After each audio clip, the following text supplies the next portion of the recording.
Amin'io fahefana sy fanapahana nraisiny tamin'ny famitahana ny Adamo io dia voafetra ihany. Hitantsika izany ny bokin'ny Apokalipsy toko sy nafanidina ao aminareo ny devoly sady manana fahatezerana lehibe satria fantany fa kely sisany androny.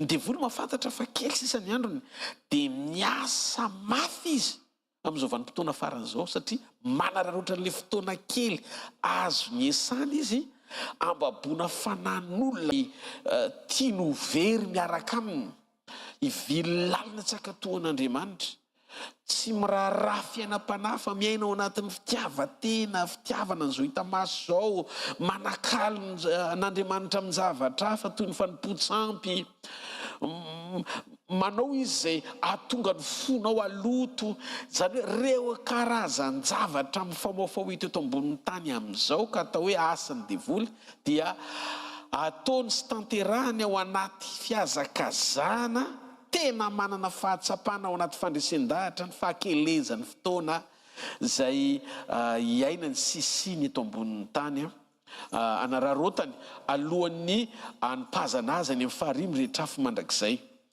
Mahavariana nefa ry havana dia zao hoe ny kristianina indray izay mahalala an'Andriamanitra no ohatry ny vitan'ny satana ny mamafa ao anatin'ny sain'ny kristianina hoe olon-kandalo izy eto ambonin'ny tany, olona tsy toetreto mandrakizay, tsy iaina eto mandrakizay, tsy tsika nahafantatra fa ny fiainantsika eto ambonin'ny tany dia mandalo. Ary Paoly moa dia niteny mihitsy ny hoe ozy hoe araroto izy ny andro azo anaovan-tsoa fa miaratsy zao fiainan'izao, zany hoe arakaraky ny fahalalantsika fa voafetra ny fiainantsika eto ambonin'ny tany. Satana mahalala fa voafetra dia miasa amin'ny rafaratsiny izy, fa itsika koa mahalala fa voafetra meto ambonin'ny tany dia tokony safidysika. Aza dimy ry havana fa io tanjaka io matoa nomen'Andriamanitra anao dia tanjaka tian'Andriamanitra hijoroanao anataterahanao ny sitrapony. Ianao matoa manao zavatra anankiray dia mbola averiko foana ty famarinany ity ho amin'ny tombony asoanao. Raha ny saina amorona fiara zao le ingénieur hoe manam-pahendrena nomen'Andriamanitra an'izay faranita-tsaina izay dia ny hevitra izy ny hanamora ny déplacement ny hafa dia zay ny fahafahany ary isika dia nataon'Andriamanitra eto amin'ity tany ity ho amin'ny tanjona anehoana ny fahatsarana. Noho izany tokony hisy tombono an'Andriamanitra ny tombon'andro izay omen'Andriamanitra anao. Ny zavatra tsapako anefa ry havana rehefa miaina ny olombelona ka ao anaty tanjaka dia miadin'ny olombelona voalohany dia Andriamanitra. Vitanao ny miasa mba hahazahoanao vola apetipety an'ity nofo mandalo izay tsy hanao ity akory fa handahoanao raha-pitso. Vitanao ny mitady tombotsoa ao anatin'ny fahaizana mametsifetsy ny hafa mba hahazoanao tombony manokana. Vitanao no mihevitra an'izay tianao heverina amin'izay tontolo mbola mety mamatotra anao ka heveranao ampaharatsiana sy fiheveran-diso ny hafa manodidina anao. Nefa ny mahavariana ny olombelona tsisy te ho ratsy na ray aza ny olombelona. Ny olombelona tsisy te ho ratsy na ray aza. Zany no mahatonga ny olona manamarina. So dia adinontsika ara fa matoa ny olona anankiray miezaky ny manamarina ny tenany na mbola misy faratsiana miafina azy ao anatiny dia te hiseho izy eo amin'izay tontolo mpiarahamonina misy azy. Tsy mety anie le faharatsiana fa olona tsara izy fa kanefa tadidio raha toa ka mbola ao anatinao ny faharatsiana tena ezaky ny anafina tahaka ninona azy ianao tôt ou tard dia tsy maintsy iseho ihany le toetra ratsy, le zavatra tsy mety ao anatinao. Zay no mahatonga an' Jesosy nilaza hoe fa avy ao amin'ny olona tsara fanahy rakitra tsara ao anatin'ny olona no amoahan'ny olona tsara fanahy zavatra tsara. Dikan'izay ny zavatra tsara izay miseho ho fiainanao dia tsy teraka ho azy amin'izao fa vokatra misy vokatra atao hoe rakitra tsara ao anatinao. Zay rakitra tsara ao anatinao zay no mila mamelona ny etaetanao mba ampitomboanao an'izany tsy soraraka na very fa ho voatahiry tsara ary asa ao anatinao. Inona le rakitra tsara zay amin'ny Baiboly? Ny rakitra tsara zay amin'ny Baiboly na ten'Andriamanitra dia tsara ny révélation mpahamarinana. Ny révélation mpahamarinana dia mitaratra ny ao anatintsika, anovatsika eo amin'le natiora nofo voagejany devoly, isehon'le fanararotana tiany Satana amlina lalana anao mba higagnenanao any amin'ny fahaverezana. Zay voalaza amin'ny Baiboly amin'ny bokin'ny Apokalipsy 2:20 hoe satria fantany fa kely sisa ny androny. Ianao dia mila mamantatra ny lalam-pahamarinana. Lalam-pahamarinana izoranao amin'ny fiainam-pahamarinana. Iza moa le lalam-pahamarinana? Jesosy le lalam-pahamarinana. Za ny lalana sy fahamarinana ary fiainana. Tsy misy makany amin'iray fa tsy amin'ny lalako. Jona 2:9. Jesosy Kristy ny lalam-pahamarinana ary izy lay teny-pahamarinana. Rehefa milatsaka ny teny-pahamarinana ka tonga ao anatsika ny révélation na ny fanambarana avy amin'ny fanamasina, dia manondro atsika ny toe-po sy ny toe-panahy tokony ananana miatrika ny fiainana eto ambonin'ity tany ity mihitsy amin'ny ankapobeny. Manoro atsika Andriamanitra, mampafantatra atsika Andriamanitra ny zavatra tokony ataontsika sy ny zavatra tsy tokony ataontsika. Ary fantatra Andriamanitra fa ny olombelona voafetra. Rehefa tafasaraka tamin'Andriamanitra ny olona dia miala teo ampahorian'ny zavatra rehetra. Andro tsy normal io satria io le indisy mpanehoana, io le endrim-panehoana ny fidiran'ny devoly atsehatra vokatry ny fihodinanao.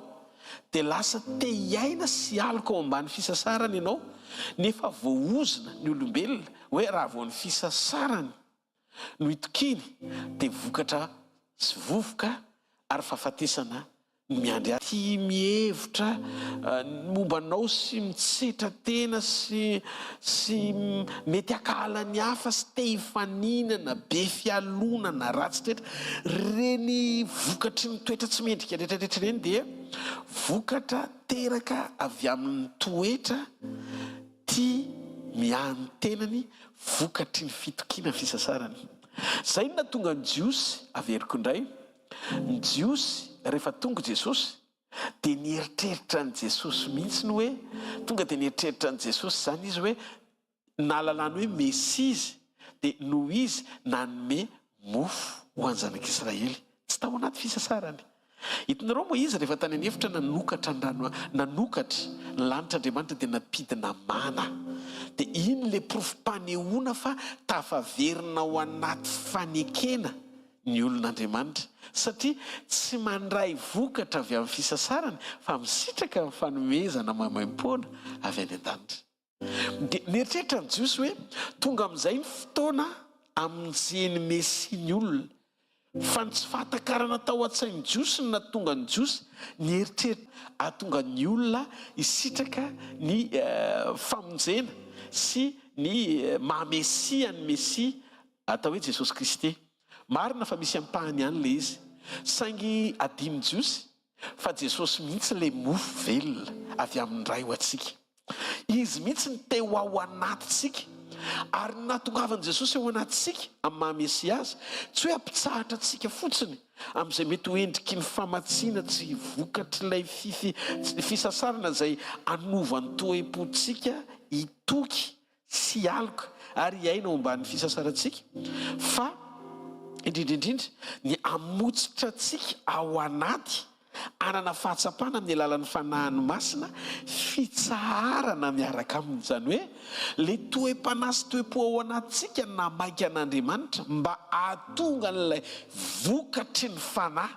Vokatry ny fanahy araka ny Galatiana 5:5 manomboka amin'ny 2:20 ka hatramin'ny 7:20 ny fitiavana, faharipo, fanetretena, fandeferana, fahononam-po, fifaliana. Reny rehetrarehetra reny ro vokatry ny fanahy reo no entin'ny fanan'Andriamanitra ao anatintsika.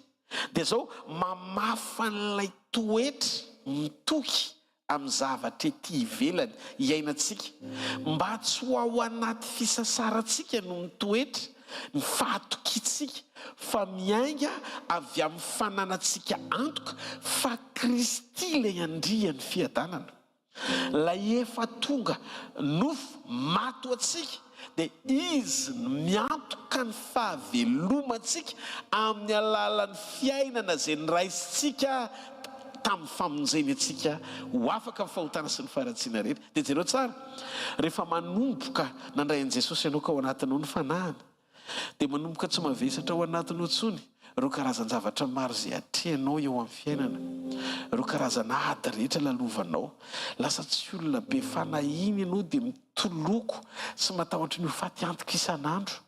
Lasa tsy karazan'olona mitoloko ao anaty ady ianao, tsy mahita afa-tsy ny fitseran-teny isan'andro satria mbola tafiditra ho isan'ny jentilisa ihany na dia nandray an'i Jesosy azy. Te hifaninana amin'ny hafa, te hitatombo misongadina amin'ny laza sy voninahitra, amin'ny endriky ny fianterana amin'ny fananan-javatra be dia be. Jentilisa mpanao an'izany satria ny jentilisa tsy mahalala an'Andriamanitra dia tsy ara-panahy zareo reny, fa tena miaina ara-nofo be fotsiny. Ary raha notaninao azy izy dia ny zavatra lazainy any am-pony dia hoe tsy eto tany ihany ny fiainana fa ny any akoatra tsisy miantoka. Fitsika ry havana mila manam-pahatsapana an'izao fahamarinana izao, ary izay miantony tiako ampirisena mandritra nyity taona ity ao anatin'izao fanombohan'ny vavaka sy fadikana izay nomboka amin'ileo 15 izao ho an'ny asa fanompoantsika. Mila fantatsika ity fahamarinana ity. Za ry havana dia efa nisy fotoana niala tao anatin'ny vatako dia nahita teo ambony fandriana. Ay le tena za olombelona manana fahatsapana, tsy le tao anatin'ny vatako na olombelona azy ao miresaka izao, fa tena tsy ty vatako ty, fa le za amina na aina miala ao anaty vatako. Dia tao anatin'io nitodika dia nahita an'i Jesosy. Ohatranao ihany koa nisy fotoana tena toy ny manonofo ny mahita an'ireny mpivavaka ireny mandeha mitory-teny, dia azoko lazaina mihitsy aza hoe tamin'izany fotoana izany mpaneso hoe lany fotoana lany andro fa nga tsy misy atao dia izao no atao. Fa rehefa tena noentin'Andriamanitra ako ka nampahitany an'izany vision izany, tena réel, tena ny ainako, dia nanomboka niovana amin'ny fanoloran-tenako sy ny fihaverako ny atao hoe fiainana. Satria manomboka tsapako fa ny atao hoe fiainana dia ny mahalala an'Andriamanitra ray Jesosy Kristy izay ny rahany, ary ny fanatsika ny fanahany atao anaty tena misy ny fiainana akoatra izao hita maso izao. Vao miala kely eto ny olombelona, miala ao amin'ny vatany fotsiny, dia mahita fotsiny ny zavatra rehetra fa tsisy ninina azonao raisina. Mariny ireny le hoe tsy mahakasika an'io seza io intsony ianao rehefa fanahy, fa hitanao fotsiny le izy fa tsy manana fahefana hitoucher na hikasika ny zavatra fizika eto ambonin'ny tany. Midika vao miala eto anao dia tsisy anao ny zavatra rehetra. Tianaitranao aho, raha hifady ihany isika sy handroso amin'ity taona ity, dia ataovy tsapanao izao fahamarinana izao. Mila an' Jesosy isika, mila mandroso amin'i Jesosy isika, tena mila miaraka amin'i Jesosy isika, mila mamboatra fiainana isika mba hananatsika antoka ny fananatsika le Mesia izay nandrandrain'i Jiosy.